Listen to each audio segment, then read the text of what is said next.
Baik, pemirsa kami sedang membahas sebetulnya ini skenario setelah Ketua Umum PSI yaitu Kaisang Pangarep akan membawa PSI kemana? Apakah ujung-ujungnya Mas Andi konteksnya adalah Pilpres 2024 bahwa PSI nanti bakal mendukung Prabowo? Karena kan kita sudah melihat beberapa kali Ketua Umum PSI Kaisang sebelum bergabung dengan PSI itu sudah beberapa kali memakai baju dengan foto Prabowo. Jadi apakah ini adalah muara nantinya PSI akan mendukung Prabowo? Pertama, dalam pidato semalam Mas Kaisang kan jelas bilang bahwa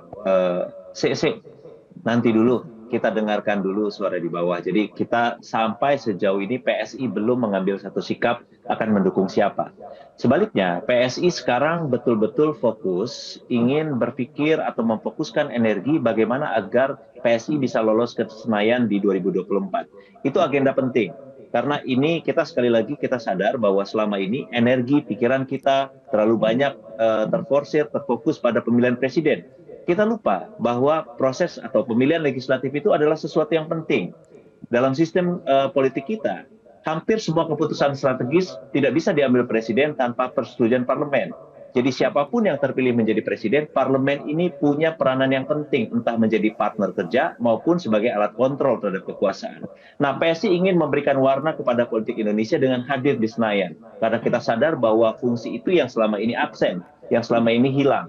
Nah, kalau ditanya apakah kita sudah mendukung calon presiden, sekali lagi belum. Tapi kalau ditanya apa fokus kita adalah lolos ke Senayan di 2024. Oke, baik.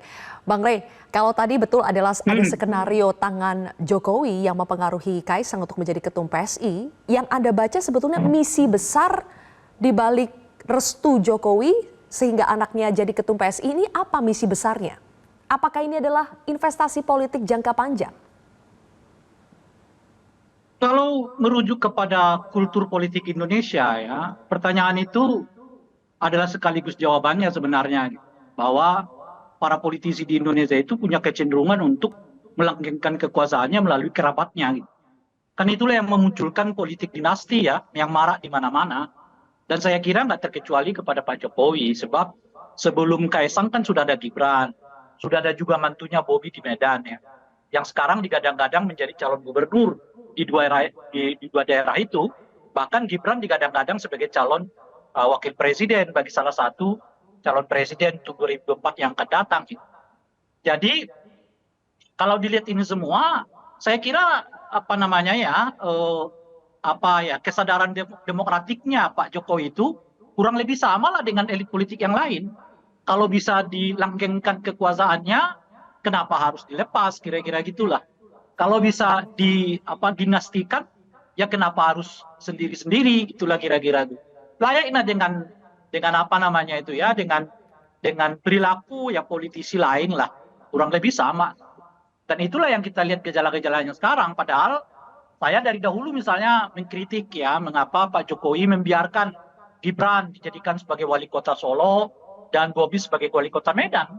Padahal salah satu definisi yang kuat yang disebut dengan dinasti itu adalah keluarganya berkuasa kalau masih ada yang berkuasa dari rantai keluarga itu gitu.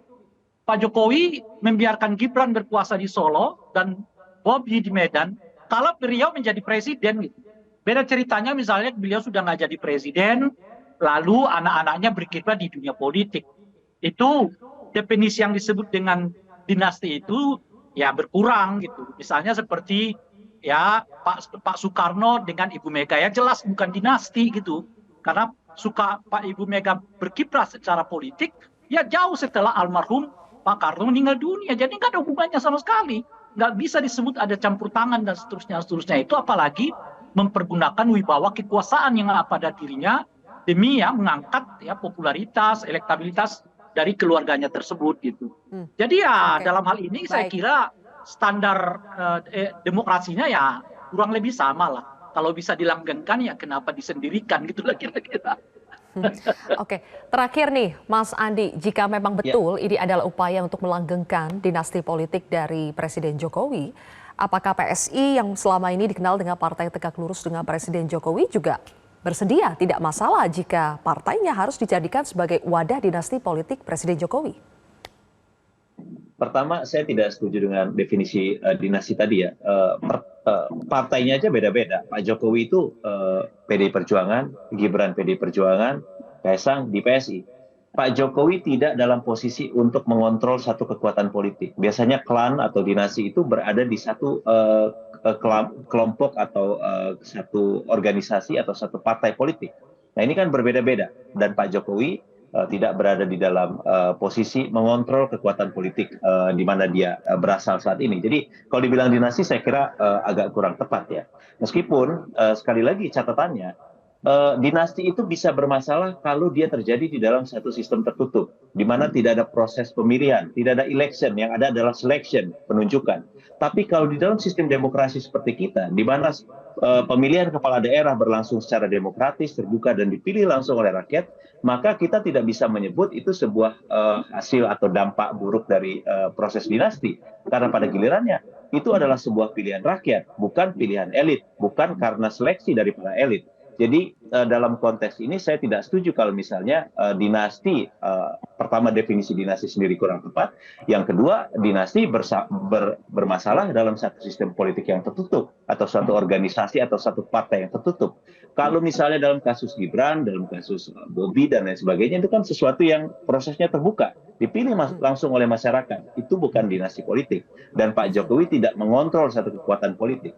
Dan by the end of the day, kalau kita melihat ada sejumlah contoh klan atau dinasti politik di luar negeri. Di Amerika ada klan Kennedy, ada klan Bush, di India ada Gandhi, dan dalam kasus-kasus di atas memang terbukti mereka itu bisa berhasil menjadi pemimpin politik yang baik. Dalam kasus Pak Jokowi, kalau kita mau menyebut demikian, Mas Gibran itu kerjanya keren banget. Silahkan cek di Solo. Saya rasa di antara seluruh kepala daerah, Mas Gibran ini adalah yang paling menonjol. Komitmennya terhadap kebangsaan kuat, visinya tentang pembangunan juga bagus, padahal semua orang dulu ragu bahwa mungkin bisa nggak dia masih begitu muda, belum punya pengalaman, belum punya visi, kemudian diejek dinasti dan lain sebagainya. Tapi dengan waktu, Mas Gibran berhasil meyakinkan bahwa dia mampu. Tingkat kepuasan masyarakat Solo terhadap kepemimpinan Mas Gibran, kalau tidak salah, terakhir itu di atas 95%.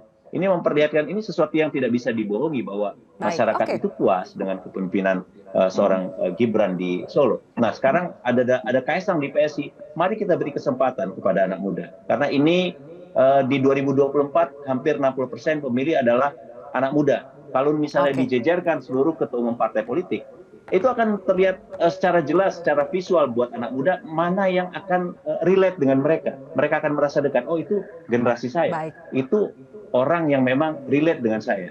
Saya suka gitu. Jadi itu jadi sesuatu yang akan membuat pembeda di pemilu 2024. Kita berharap anak muda ya akan kita akan lihat ya. Kita akan lihat apakah sosok anak mudanya yang menonjol atau justru karena privilege-nya yang menonjol. Kita akan lihat nanti bagaimana pilihannya. Terima kasih Mas Andi dan juga Bang Rey. Terima kasih sudah bergabung bersama kami di Prime Time News. Jelajahi cara baru mendapatkan informasi. Download Metro TV Extend sekarang.